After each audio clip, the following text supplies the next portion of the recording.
श्री राधे।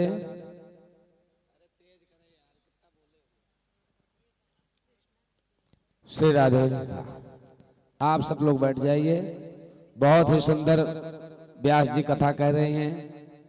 बहुत जो हमारे YouTube चैनल कृष्णप्रिया दुबे धाम पे देख रहे हैं वो भी कमेंट कर रहे हैं कि बहुत ही सुंदर कथा चल रही है।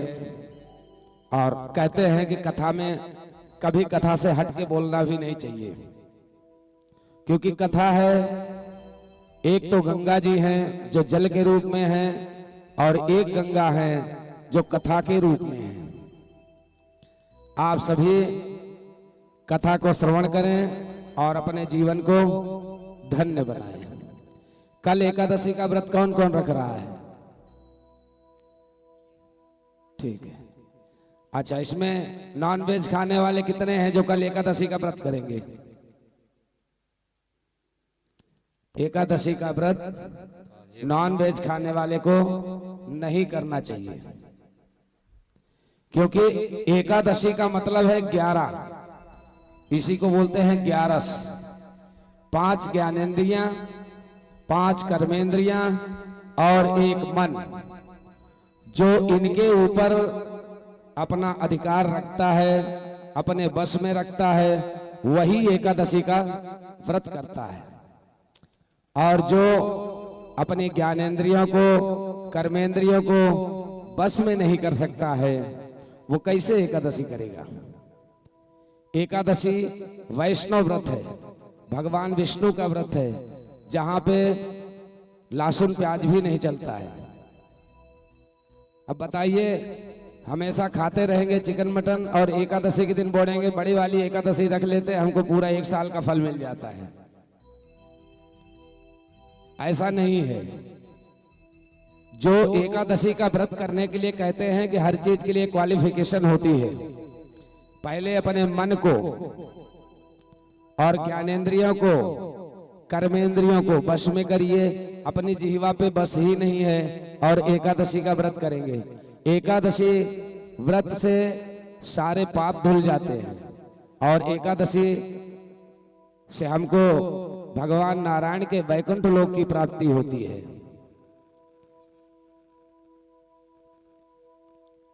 यही देवहूति, जैसा कि व्यास जी ने कहा कि कल देवहूति का और कपिल मुनि का आख्यान आ गया।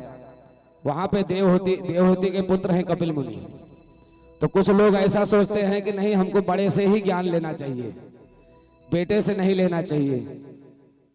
जैसा अभी इन्होंने व्यास जी ने कहा कि मकड़ी, मनुष्य मकड़ी के ही जैसा फंसता है। मकड़ी खुद ही जाला बनाती है और वही जाले में फंस के मर जाती है। मनुष्य भी वही करता है, संतान की उत्पत्ति करता है, नाते होते हैं, पोते होते हैं, उसी के चक्कर में अपना जीवन पूरा बर्बाद कर लिया है। इसी के लिए मनुष्य की तुलना मकड़ी से की गई है। देवहूति कहती है कि हे पुत्र, मैंने सुना है कि तुम साक्षात नारायण हो। मुझे ऐसा बताओ कि मेरा मन जो है ये मेरे बस में नहीं है। हे पुत्र, मैंने सुना है कि तुम साक्षात नारायण हो, और बताओ कि मैं अपने वश में कैसे करूं? तो भगवान कपिल मुनि कहते हैं कि हे मां, बस मन को बस में करना बहुत ही कठिन है। यही भगवान कृष्ण अर्जुन से कहते हैं कि हे अर्जुन, मन को बस में नहीं किया जा सकता है, क्योंकि मन बड़ा चंचल है। अभी आप यहां से सोचो वृंदावन, तो आपका मन वृंदावन पहुंच जाएगा। आप सोचो मन को बंबई पहुंच जाओ तो ये बंबई पहुंच जाएगा। जैसा कि कुछ लोग कहते हैं कि मरने के बाद में शरीर जला दिया जाता है, आत्मा परमात्मा के यहाँ चली जाती है, तो व्यक्ति जो पाप करता है इसको भोगता कौन है? तो हमारे मरने के बाद में शरीर तो पड़ा रह जाता है, आत्मा परमात्मा के यहाँ चली जाती है, लेकिन जैसे ही हमारी मृत्यु होती है, हमारा एक सूक्ष्म शरीर होता है जिससे हम स्वप्न देखते हैं। ये होता है सूक्ष्म शरीर। हमारा मन तुरंत सूक्ष्म शरीर में बैठ जाता है और यमराज के दूत यही सूक्ष्म शरीर को लेके जाते हैं। ये शरीर जला दिया जाता है, आत्मा परमात्मा में मिल जाती है, क्योंकि आत्मा कभी पाप करती ही नहीं है। जैसे रास्ते में जाते रहो और हरे चने की खेती दिख जाए तो मन बोलेगा इसको उखाड़ लो और खा लो, आत्मा बोलेगी नहीं नहीं, इसका अगर मालिक आ गया देख लेगा। आत्मा कभी गलत नहीं बोलती, इसके लिए आत्मा को कोई दोष नहीं लगता है। ये शरीर एक रथ है और इसमें बैठी हुई आत्मा उस शरीर का स्वामी है, लेकिन जो मन है, मन इसको चलाने वाला रथी है। तो दोष किसको लगता है? मन को। यमराज के दूत मन को और सूक्ष्म शरीर को यमराज के यहाँ लेके जाते हैं। यमराज कहते हैं, हे मनुष्य, जिसके लिए तुमने पाप किया है, जाओ, अगर तुम्हारा शरीर है तो शरीर को ले लो। उसको यहाँ आने में 4 दिन लगता है और हमारे सनातन धर्म की प्रथा है कि 4 दिन के अंदर आदमी का जो अस्थि होता है उसका विसर्जन गंगा जी में हो जाता है। उसके बाद से चालू होता है गरुड़ पुराण।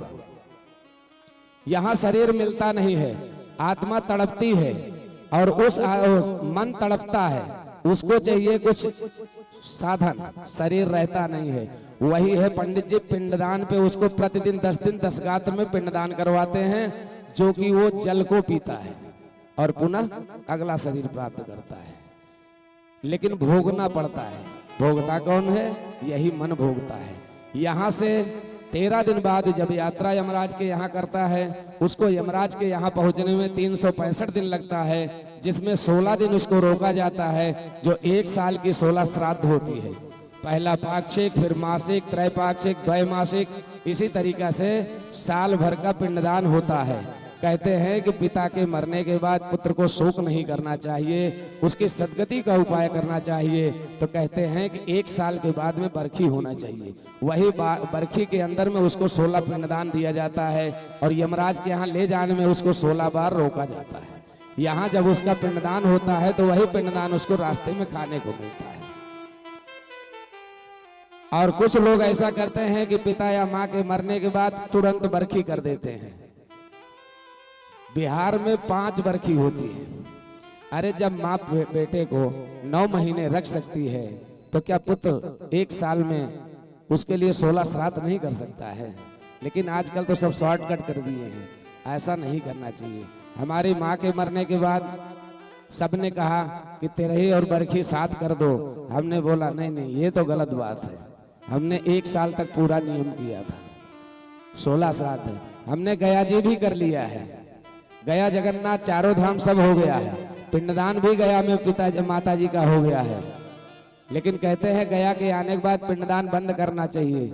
मैं आज भी देता हूँ, ये कहीं नहीं लिखा गया है कि गया से आने के बाद पिंडदान बंद कर दो। गया से आने के बाद भी पिंडदान करना चाहिए। मैं आज भी करता हूँ, दूसरे की बात नहीं। गया गया वहां पिंडदान किया, बद्रीनाथ गया वहां पिंडदान किया, फिर भी आज भी करता हूँ। अरे माँ के चमड़े की अगर हम चप्पल बनवा, अपने चमड़े की अगर चप्पल बनवा ले और माँ पूरे जीवन पहने तो भी हम उद्धार नहीं हो सकते हैं। और गया से आने के बाद हम सोचते हैं हमने सब कुछ कर दिया है। कपिल मुनि कहते हैं कि हे माँ, इस मन को बस में करना बहुत कठिन है। तो देवहूति कहती हैं कि हे पुत्र, मुझे कुछ उपाय बताओ, क्योंकि तुम साक्षात नारायण हो। तब कपिल मुनि कहते हैं कि हे माँ, अपने मन को व्यक्ति को हम में लगाना चाहिए, जिससे मैं प्रसन्न हूं वही कार्य करे। जैसे एक प्रेमी होता है वो वही वस्त्र पहनता है जो प्रेमिका को पसंद होता है, प्रेमिका वही कपड़े पहनती है जो प्रेमी को पसंद होता है। तो भगवान और भक्त प्रेमी और प्रेमिका के ही जैसे हैं। तो कहते हैं, कपिल मुनि कहते हैं कि मनुष्य को चाहिए कि अपने मन को हम में लगाए, व्रत करे, उपवास करे, आरती करे, तब जाकर के भगवान प्रसन्न होते हैं और व्यक्ति को मुक्ति करते हैं। मुक्ति इतनी सहज नहीं है, सिर्फ नाच लेने से मुक्ति नहीं मिलेगी। सिर्फ नाचने से अगर मुक्ति मिलती होती तो बहुत से लोग हो जाते। गोपियां नाचने से मुक्त नहीं हैं। गोपियां क्या हैं? जीव हैं। भगवान कृष्ण क्या हैं? ब्रह्म है। ब्रह्म और जीव के बीच का वो रास है। परसों जो हो रहा था क्या ये रास था? ये गलत है, ये नरक जाने की व्यवस्था है। धर्म को जो सही तरीके से चलाएगा उसको मुक्ति है, और धर्म को जो गलत तरीके से चलाएगा वो आज भी सब जेल में बंद है। इसके लिए कहते हैं कपिल मुनि कि व्यक्ति को अपने सारी इंद्रियों को, ज्ञानेंद्रियों को, कर्मेंद्रियों को मन में सिर्फ हम में लगाना चाहिए। और एकादशी का एक व्रत ऐसा है कि जिसमें निराजल पहली बात करना चाहिए। उम्र बढ़ी जल पी के रहो, और उम्र बढ़ी फलाहार रहो, और उम्र बढ़ी एक समय अन्न खा के रहो, और उम्र बढ़ी दोनों समय अन्न खा के रहो, लेकिन भगवान का नाम लो। यही भगवान श्री राम से शबरी भी कहते हैं कि हे प्रभु कि अधम ते अधम अधम यति नारी, तीन महामय मति मंद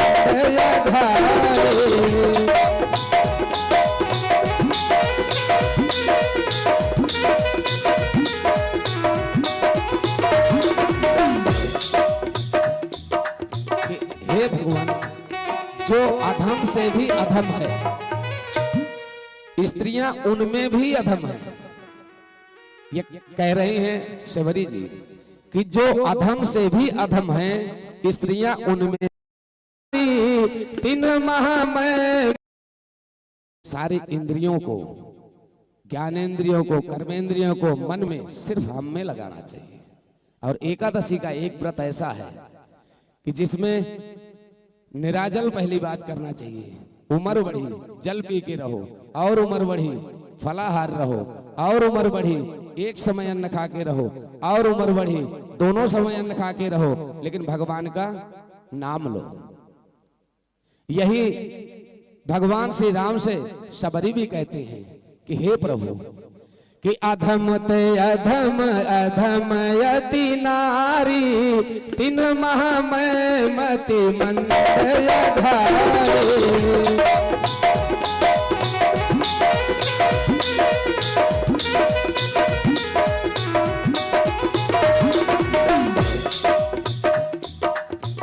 हे भगवान, जो अधम से भी अधम है, स्त्रियां उनमें भी अधम है।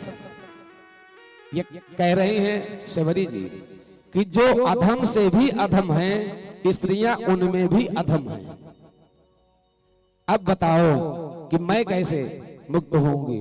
तो भगवान राम भी कहते हैं कि प्रथम भगत संतन कर संगा, दूसर रतिमम कथा प्रसंगा। पहले तो संतों का संग करो, और उसके बाद में मेरी कथा से प्रेम करो, तब मुक्ति होती है। मुक्ति इतनी सहज होती, जितने आपने चरित्र सुने हैं इसमें से मुक्ति बहुत कम को मिलती है। तो श्रीमद् भागवत ऐसा है ना कि यहाँ से अगर राम कथा हमें जीना सिखाती है तो भागवत हमें मरना सिखाता है। जैसे भी एक जन हमसे बोल रहे थे कि एकादशी के दिन हमारी माताजी मर गई थी, हमारे यहाँ एकादशी सहती ही नहीं है। ऐसा नहीं होता है, उत्सव नहीं मनाना चाहिए। जिस दिन हमारे पूर्वज मरे हैं उस दिन हमको उत्सव नहीं मनाना चाहिए।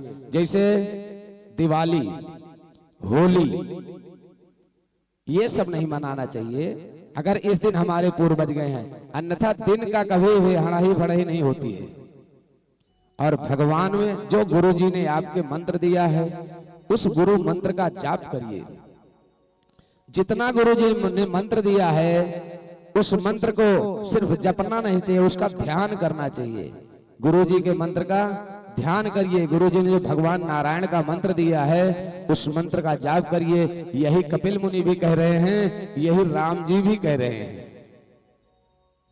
कि व्यक्ति अपने ज्ञानेंद्रियों को, कर्मेंद्रियों को और मन में हम में लगा दे तो हे मां उसको मुक्ति मिल जाती है, जिसको कहते हैं कपिल गीता। इसी को कहे आज जो फिलॉसफी है ये बहुत दिन पहले ही कपिल मुनि ने सुना दिया था। तो कल जो एकादशी का व्रत करें, अभी तक चलिए ठीक है जैसा भी था, लेकिन अगर एकादशी का व्रत करते हैं तो प्योर वैष्णव बनिए। ऐसा नहीं है कि चिकन मटन खाते हैं और एकादशी के दिन छोड़ दिए, उल्टा और पाप के भागीदार हो जाएंगे। एकादशी व्रत में कथा आती है, एक शूद्र था। शूद्र जाति नहीं है, शूद्र आचरण है। शूद्र कोई भी हो सकता है, शूद्र जाति नहीं है, शूद्र आचरण है। ब्राह्मण भी अगर आचरण गलत है तो भी शूद्र हो सकता है। तो वो शूद्र था, वो एकादशी का व्रत करता था। राजा ने आदेश दिया कि जाओ पहले इसका व्रत बंद करवाओ, इसके लिए एकादशी का व्रत करिए तो प्योर वैष्णव बनिए।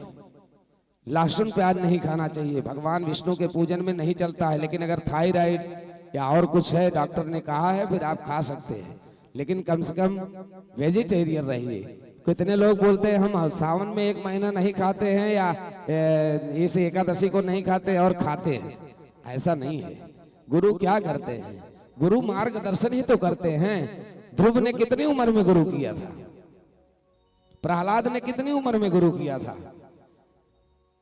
कभी कभी ऐसा सिचुएशन आ जाता है कि बिना गुरु के कोई मार्गदर्शन कर ही नहीं सकता है। आप गुरु जी को फोन करिए, गुरु जी ने अगर जो कह दिया वही वेद वाक्य हो जाता है, अन्यथा आप सोचते रह जाएंगे कि हम क्या करें। लेकिन गुरु होता है, जैसे हमारे यहाँ कोई आज मर गया और 3 दिन के अंदर, फिर 3 दिन के अंदर ही कोई मर गया, बताइए सूतक कौन सा पढ़ेंगे? गुरु जी को फोन करिए, गुरु जी आपका मार्गदर्शन करेंगे। बहुत इसके लिए कहते हैं कि गुरु से जुड़ा रहना चाहिए। ये कथा हम लोग का मार्गदर्शन करती है। भागवत कथा, राम कथा, शिव पुराण, देवी भागवत। अभी जो श्रीमद् भागवत कथा हो रही है, इसको कौन सुन रहा है? सुखदेव और राजा परीक्षित। राजा परीक्षित के बाद यही कथा इनके पुत्र सुनेंगे, देवी भागवत, जो अगली बार रखने वाले हैं। स्टेप वही चल रहा है। तो एकादशी का व्रत करिए। आप सब जो नहीं रहते हैं वो भी एकादशी का व्रत करें, और जो चिकन मटन ये सब खाते हैं इस चीज को छोड़िए, अन्यथा मुक्ति कभी नहीं होगी। श्रीमद् भागवत में कथा आती है, जितना जानवर उन्होंने मारा था वो सब ऊपर देख रहे थे कि आओ, इंतजार कर रहे हैं। जय हो। प्राचीन बरही का व्यक्ति अपने कर्म का फल भोगता है। लग रहा है कि सुख है, सुख नहीं है। आपके जीवन में दुख ही दुख भरा है। आज पुत्र हो रहा है, कल पिताजी जाएंगे। आज पुत्री होगी, कल माँ जी जाएंगी। एक आएगा, एक जाएगा। दुख के बिना जिंदगी में कोई रह नहीं सकता है।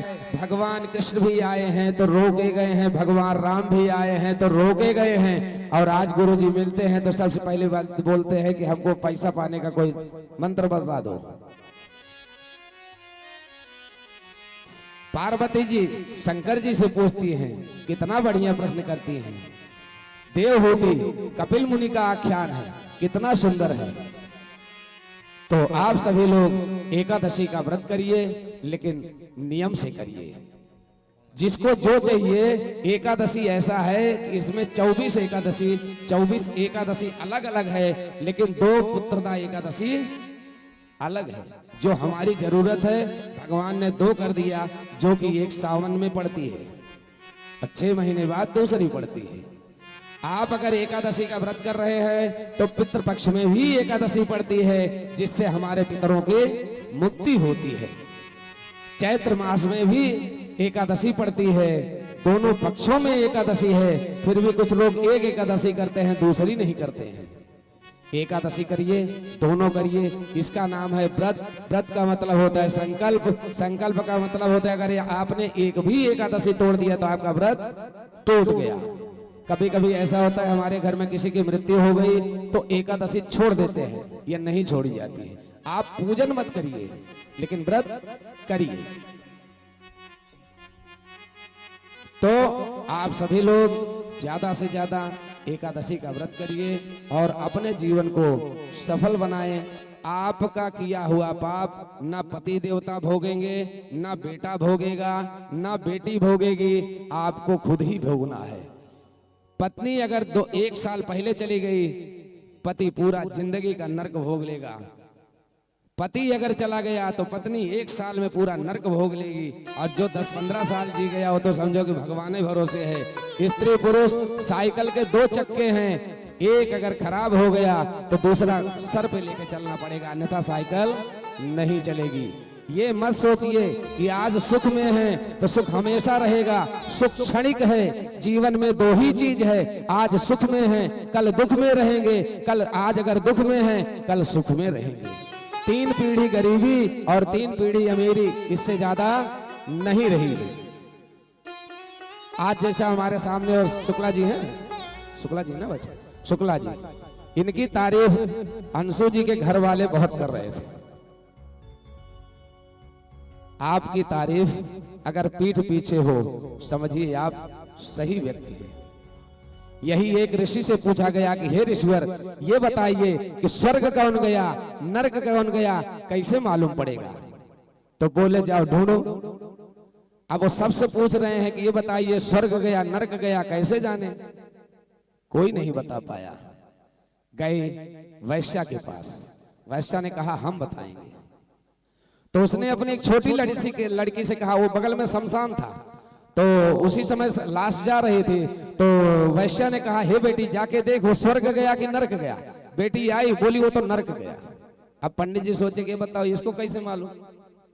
थोड़ी देर बाद फिर लाश गई, बोली जाओ देखो देखो ये स्वर्ग गया कि नरक गया। आई देखी तो बोलती है ये भी नरक गया। फिर गई लाश, बोली जाओ देख के आओ। आई बोले स्वर्ग गया। पंडित जी बोले बताओ तुमको कैसे मालूम है ये स्वर्ग गया नरक गया, हम तो इतने बड़े ज्ञानी हैं। तो वैश्या ने कहा कि मरने के बाद अगर व्यक्ति के पीछे रोते रोते सब जाएं और बोले कि बहुत ही अच्छा आदमी था, समझिए स्वर्ग गया। और मरने के बाद अगर सब बोल रहे हैं कि अच्छा हुआ मर गया, समझो नरक गया। काम ऐसे करिए कि आप जैसे कबीरदास जी ने कहा कि कबीरा जब हम पैदा हुए जग हंसा हम रोए, लेकिन हम कुछ ऐसा कर चलें कि हम हंसे जग रोए। जय हो। आचरण को अच्छा बनाइए। राम जी किसके लिए पूजे जाते हैं? आचरण के लिए। रावण क्यों जलाया जाता है? सिर्फ आचरण के लिए। श्री राम शर्मा आचार्य कहते थे कि हम बदलेंगे जग बदलेगा, हम सुधरेंगे जग सुधरेगा। ब्राह्मण क्षत्रिय वैश्य अगर प्रतिदिन गायत्री संध्या करता है तो पूजनीय है। उसके जीवा पे सरस्वती विराजमान रहेंगी। उसके नीचे जितने हैं भगवान के नाम का संकीर्तन करें। गुरु जी ने जो नाम मंत्र दिया है उस मंत्र को जपें। ऐसा नहीं कि कोई भी चीज जपना चालू कर दो। और बहुत ही बढ़िया श्री राम शर्मा आचार्य जी ने कहा है कि गायत्री के महामंत्र से जीवन के सब पाप हरो, असुंदर सुखी बनेगा जीवन, गायत्री का जाप करो। ब्राह्मण के पास एक ही विद्या है, गायत्री। अभी जो बेटी ने कहा कि जब तक्षक नाग उनके सिर पे गले में डाल के गए, उस समय संध्या ही कर रहे थे। संध्या करते समय कभी भी ब्राह्मण का पैर नहीं छूना चाहिए। दशरथ जी जब गुरु जी के पास जाते हैं तो गुरु जी उस समय संध्या कर रहे थे, राजा होते हुए भी नीचे बैठ गए दशरथ जी। आज क्या है, पंडित जी को फोन करेंगे, पंडित जी हमारे लड़का हुआ, जरा पंचांग लेके मेरे घर आ जाओ। अभी राम कथा में इन्होंने वही बताया था, वशिष्ठ दशरथ जी ने वही गलती कर दिया, गुरु जी को बुला लिया। गुरु के पास जाना चाहिए, बुलाना नहीं चाहिए। गुरु से ज्ञान लेना चाहिए। ब्राह्मण को कहते हैं कि वेद गुरु को नहीं बोलो कि हमको गुरु जी वेद पढ़ाओ, जाओ गुरु जी की सेवा करो। गुरु जी जिस दिन चाहेंगे उसी दिन आपको वेद पढ़ा देंगे। आज क्या फैशन हो गया है, गायत्री मंत्र तेज तेज बज रहा है। पंडित जी से पूछो, जब रुद्राभिषेक किया जाता है सारे मंत्र तेज बोले जाते हैं, जब गायत्री मंत्र का नंबर आता है तो गुरु जी पंडित जी उसको मन में जपते हैं। गायत्री इतनी शुद्ध पवित्र, यहाँ जीभ हिलाना भी गायत्री मंत्र में मना है और आज बाजा में बजाया जाता है। मैं किसी से भी नहीं सीखा हूं, लेकिन सिर्फ गायत्री माता की ही कृपा ऐसी है कि आप सबके सामने मैं बोलता हूं। मैंने किसी से भी सीखने नहीं गया हूं कभी भी, लेकिन गायत्री की संध्या पूजा में हूं तो सुबह शाम, नहीं हूं तीनों समय, हम पत्नी बेटी को मैंने खुद गायत्री मंत्र दिया। बेटे को मैंने खुद गायत्री मंत्र दिया। भगवान का नाम ही ऐसा है जो मुक्त कर सकता है, दुनिया में कोई चीज नहीं कर सकता है।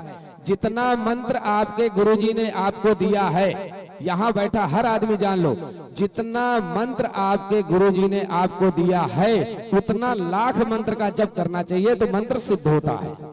और उतने मंत्र, जितने मंत्र का गुरुजी ने मंत्र दिया है, जैसे 24 अक्षर का गायत्री मंत्र 24 लाख का पुरस्कार, उसका दशांश, जितना अक्षर का आपने गुरुजी ने मंत्र दिया है उसको गुणे 10 कर लो, उतने जप करना चाहिए। उसका दशांश हवन है अगर, और उसका दशांश तर्पण है, उसका दशांश मार्जन है, दशांश ब्राह्मण भोजन है। आप नहीं कर सकते हो, जितने मंत्र आपने जप किया, समझो 10 लाख किया है, उसका दशांश जप कर लो, हवन का फल हो जाता है। भगवान राम ने कहा है कि मनुष्य में उतना पाप करने की क्षमता नहीं है जितना मेरे नाम में है। कि सन्मुख होई जीव मोहि जबहि, अजन्म कोटि अघना सही तबहि।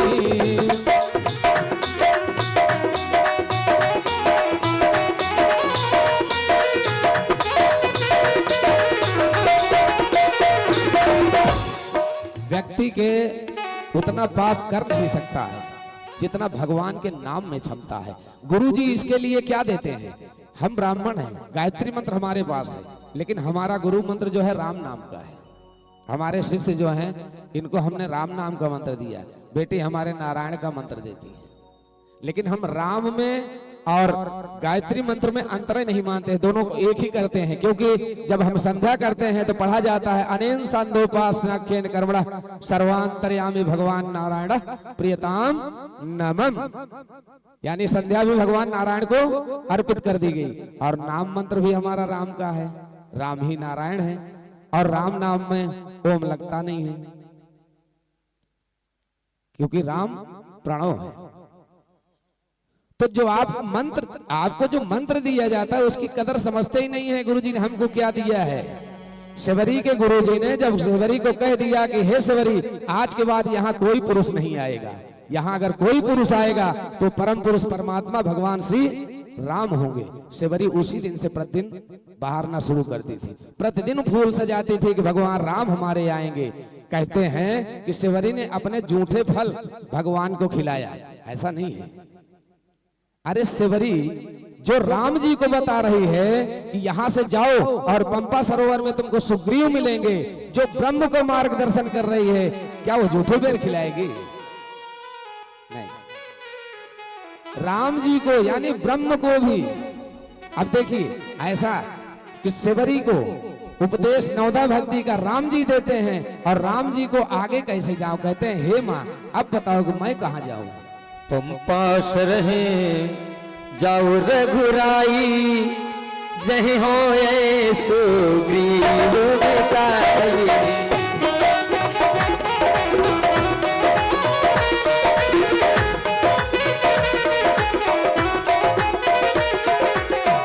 पंपा सरहे जाओ रघुराई, जहि होए सुग्रीव बताई।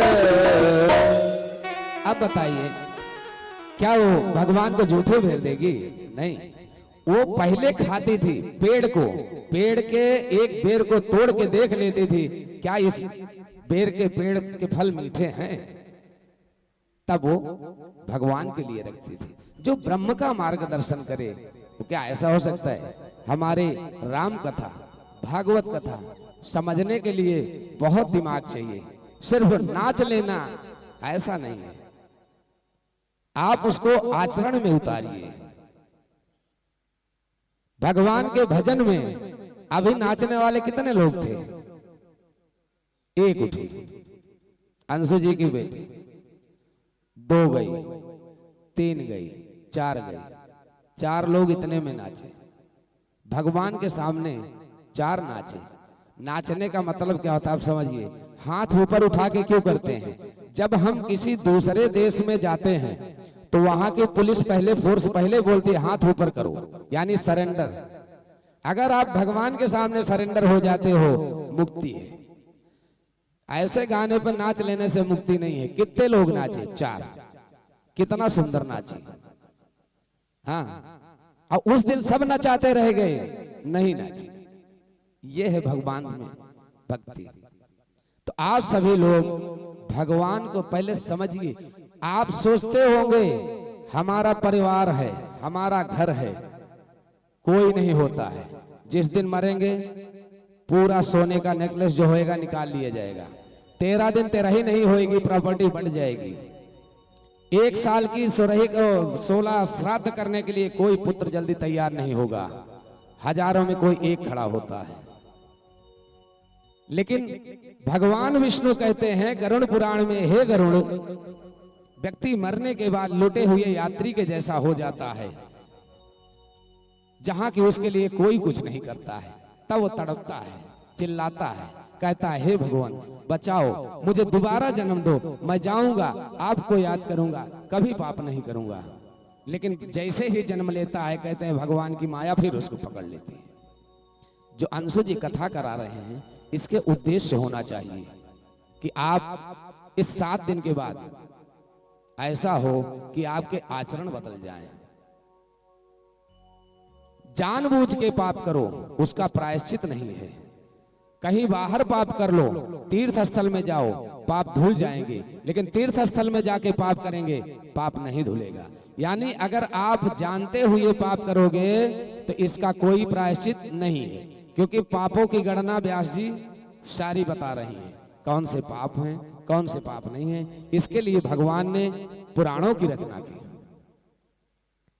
क्योंकि वेद हमारे समझ में आएगा नहीं, इसके लिए पुराण की रचना हुई। और आप सबको राम कथा, भागवत कथा के माध्यम से जीवन सुधारने का वक्त मिलता है। ना पुत्र ना पुत्री, जिस दिन यात्रा शुरू होगी उस दिन अकेले ही करना है, कोई साथ नहीं जाएगा, हमको अकेले ही जाना है। और यहां से यमराज के यहां की यात्रा बहुत ही कठिन है। जिस समय व्यक्ति मरने वाला होता है, उससे पूछो कि मृत्यु कितनी खतरनाक होती है।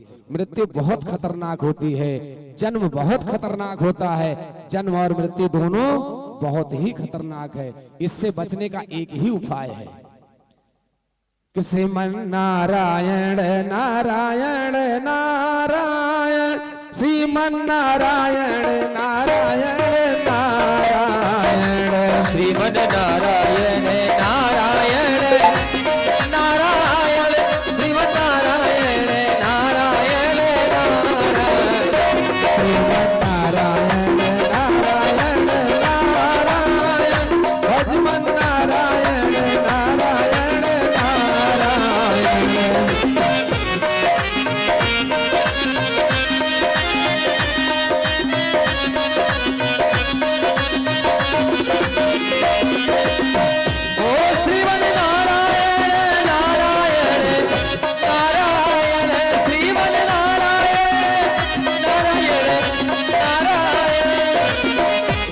बद्री नारायण नारायण नारायण, बद्री नारायण नारायण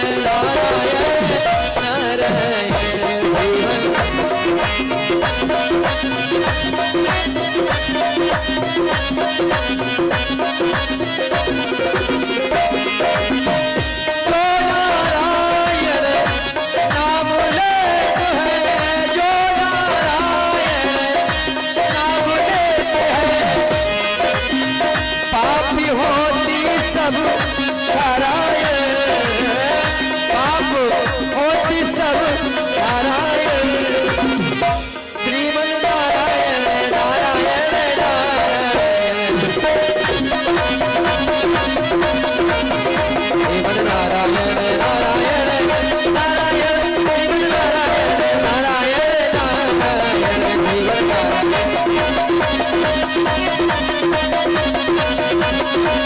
नारायण। जा ठीक टीका कर पहले आ जाइए, संगीत का टीका करके आइए, फिर आरती करिए। रख दो। अरे हाँ टीका हुआ, टीका हुआ था ना। चलिए। हरि ओम चंद्रमा मनसो जात चक्षो सूर्यो अजायत श्रोताद्वायुष प्राणस्य मुखादग्निर्जायत।